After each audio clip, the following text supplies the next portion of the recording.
Assalamualaikum warahmatullahi wabarakatuh. Kami dari Universitas Bina Sarana Informatika Cabang Slipi dari Fakultas Ekonomi dan Bisnis, Program Studi Akuntansi, ingin menjelaskan mengenai proyek based learning perpajakan yang diampu oleh Ibu Dina Rizkiasari SEMM. Sebelumnya perkenalkan, dari kelompok kami, nama saya Monika Uli Agustina dengan NIM 6324085. Dan saya Rana Mentari dengan NIM 63241020. Dan saya Maulidia Farhatun dengan NIM 63240969. Dan saya Ahmad Falidin dengan NIM 63240965. Di sini kelompok kami akan membahas tentang pajak PPh pasal 4 ayat 2 mengenai sewa tanah dan bangunan. Nama saya Monika Uli Agustina dengan NIM 632408995. Di sini saya akan menjelaskan mengenai PPh pasal 4 ayat 2 itu sendiri, yaitu PPh pasal 4 ayat 2 adalah pajak penghasilan yang bersifat final. Artinya setelah pajak ini dipotong atau dibayarkan, maka penghasilan tersebut dianggap sudah dipajaki dan tidak diperhitungkan kembali pada saat perhitungan PPh terhutang di SPT tahunan. Berbeda dengan jenis pajak lainnya yang dapat dikreditkan atau diperhitungkan kembali pada saat perhitungan PPh terhutang di SPT tahunan. PPh pasal 4 ayat 2 hanya dikenakan satu kali pada saat transaksi terjadi. Hal ini bertujuan untuk memberikan kemudahan dalam pemotongan dan pelaporan pajak, serta memberikan kepastian bagi wajib pajak terkait kewajiban perpajakannya. Pajak ini berlaku bagi wajib pajak orang pribadi maupun badan usaha. Sedangkan untuk objek pajak dari PPh pasal 4 ayat 2 itu sendiri, yaitu yang pertama ada bunga deposito dan tabungan, yang kedua ada bunga obligasi, yang ketiga ada sewa tanah dan bangunan, yang keempat ada pengalihan atas hak tanah dan bangunan, lalu yang kelima hadiah undian, lalu yang keenam transaksi penjualan saham di bursa, dan yang terakhir jasa konstruksi. Sedangkan data pajak yang kelompok kami peroleh yaitu membahas mengenai PPh pasal 4 ayat 2 atas sewa tanah atau bangunan, di mana pemerintah telah menerbitkan peraturan dengan tarif umumnya, yaitu tarif umum atas sewa tanah atau bangunan, yaitu ada 10% dikali jumlah bruto atau nilai persewaan, lalu yang kedua pengalihan tanah atau bangunan, lalu berikutnya 0% atas pengadaan tanah bagi pembangunan untuk kepentingan umum, kantor, atau instansi pemerintah, lalu 2,5% dikali jumlah bruto atau nilai pengalihan untuk lainnya.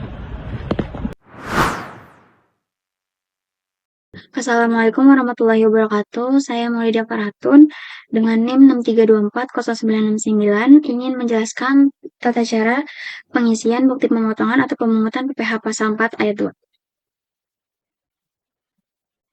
Oke, di sini udah ada formulir bukti pemotongan atau pemungutan PPh pasal 4 ayat 2, PPh pasal 15, 22 dan 23. Langkah awalnya kita mengisi nomor urut bukti pemotongan atau pemungutan.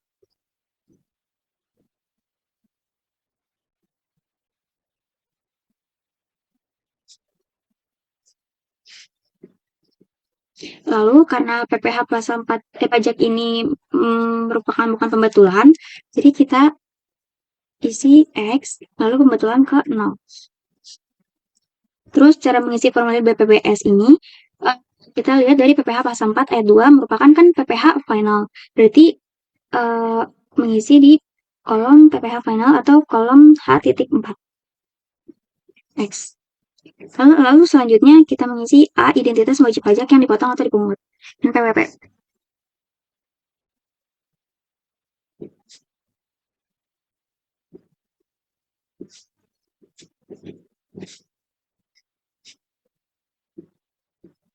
Selanjutnya kita mengisi A.2.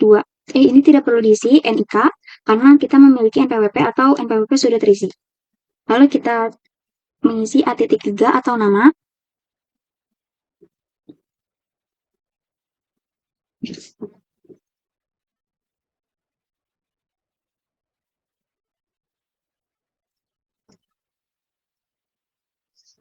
Selanjutnya kita mengisi bagian B, pajak penghasilan yang dipotong atau dipungut. Ada masa pajak, kode objek pajak, dasar pengenaan pajak, dikenakan tarif lebih tinggi, tarif, dan PPh yang dipotong atau dipungut. Masa pajak, di sini kita 1 Januari 2024. Lalu kode objek pajak itu menyesuaikan dengan keterangan kode objek pajak yang kita pakai. Di sini kita pakai persewaan tanah dan atau bangunan. Karena kode objek pajak persewaan tanah dan atau bangunan 28 strip 403 strip 02. Lalu dasar pengenaan pajaknya itu sebesar 6.600.000 rupiah.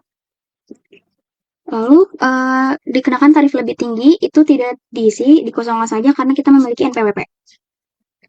Lalu tarifnya itu tarif persewaan tanah dan atau bangunan itu sebesar 10%. Terus kita mengisi PPh yang dipotong atau dipungut itu dengan cara dasar pengenaan pajak itu dikali sama tarif yang ada.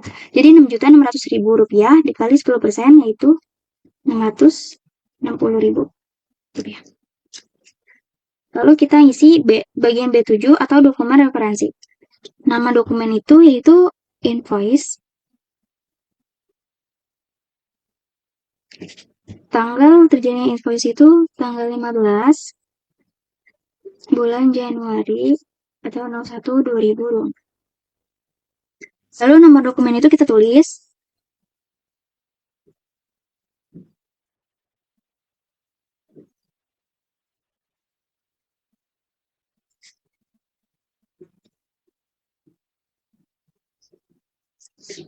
Karena B8 sampai B12 ini kita tidak diperlukan, jadi dikosongkan saja.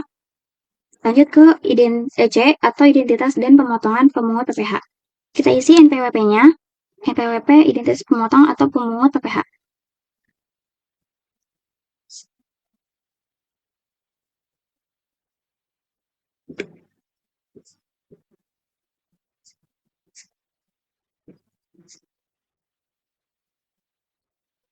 Lalu kita tulis nama wajib pajaknya.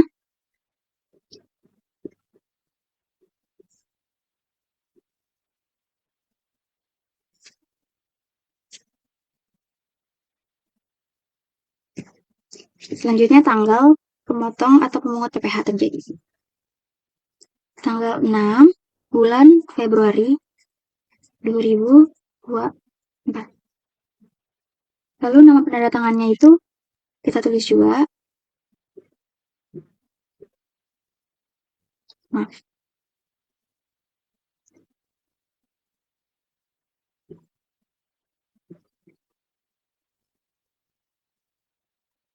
Terus apabila terdapat kesalahpahaman atau pembatalan dalam pembuatan bukti pemotongan atau pemungutan unifikasi yang menyebabkan kelebihan pemotongan atau pemungutan PPh atau pembayaran atau atas kelebihan tersebut akan diajukan kepada karena pasal 4 ayat 2 ini pemindah bukuan oleh pemotong atau pemungut PPh. Jadi yang di X ini tuh di daerah sini.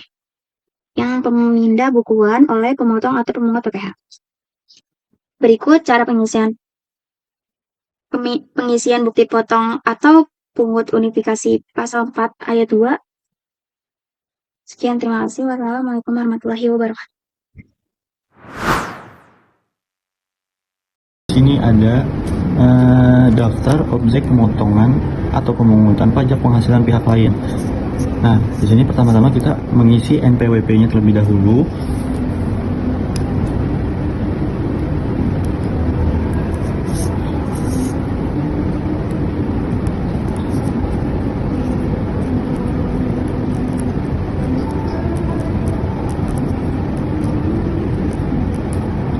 Setelah mengisi NPWP, yaitu kita isi masa pajak. Nah, masa pajak MMYY. Nah, bulannya itu bulan pertama tahun 2024. Nah, di sini kita ada formulir DOPP. Nah, formulir DOPP ini sesuai objek pajaknya. Objek pajak kita yaitu 1. Kalau objek pajaknya ada banyak, sesuaikan saja. Nah, selanjutnya di sini ada objek pajaknya nih. Nah, nomor objek pajaknya itu kita sesuaikan. Nah, pajak yang kita ambil yaitu persewaan tanah atau bangunan. objek pajaknya yaitu PPh pasal 4 ayat 2. Jadi kita ngambil nomor yang 39.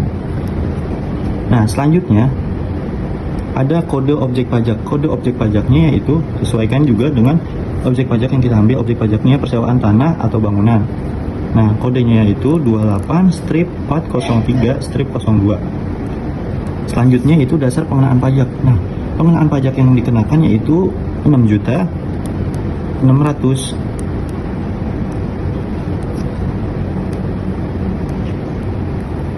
Selanjutnya itu ada jumlah PPh. Nah, jumlah PPh itu atau pajak pengenaan pajaknya. Nah, kita hitung tergantung dari tarifnya. Tarif yang kita kenakan yaitu 10%. Kenapa 10%? Karena tarif persewaan tanah atau bangunannya yaitu sebesar 10%. Jadi hasilnya 6.600 dikali 10% yaitu 660.000.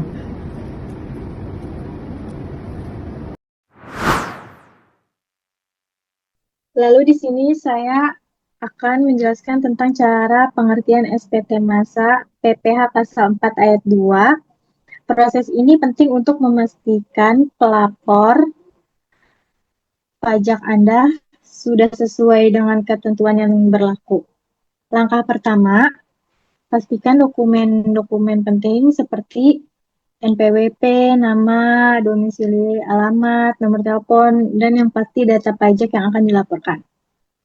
Lalu masuk ke kotak SPT normal. Di sini kotak pertama diisi untuk pelaporan awal atau rutin. Lalu kita masuk ke masa pajak. Masa pajak itu diisi di kolom ini pada bulan 1 2024. Lalu jika laporan sebelumnya diperbaiki, bisa isi kolom pada SPT pembetulan keberapanya. Lalu kita masuk ke identitas pemungut PPh. Di sini yang pertama ada NPWP, kita isi.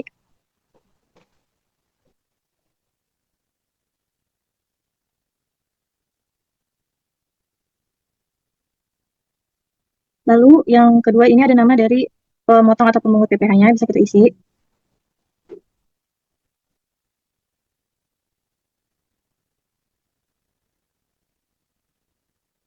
Lalu yang ketiga itu ada domisili yang berlaku, apa yang sesuai kita bisa isi pada kolom tersebut. Lalu di sini juga ada nomor telepon yang aktif, bisa kita isi.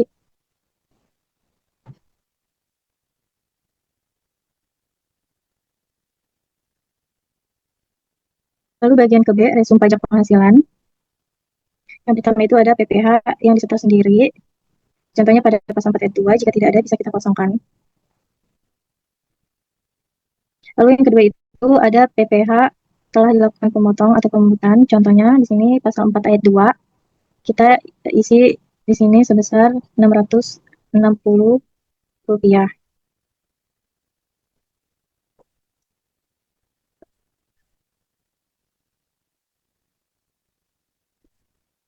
Lalu jumlah yang dipotong atau dipungut, kita bisa isi Rp660.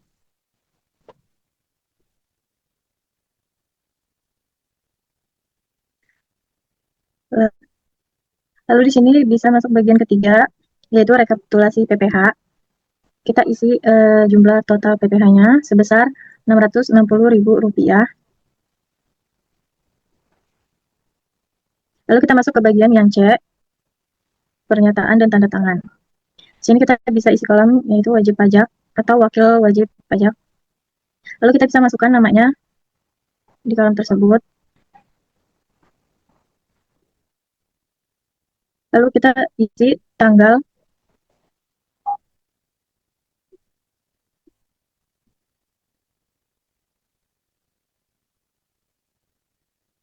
di sini juga bisa menggunakan QR code. Sekian penjelasan dari tata cara pembuatan SPT PPh pasal 4 ayat 2.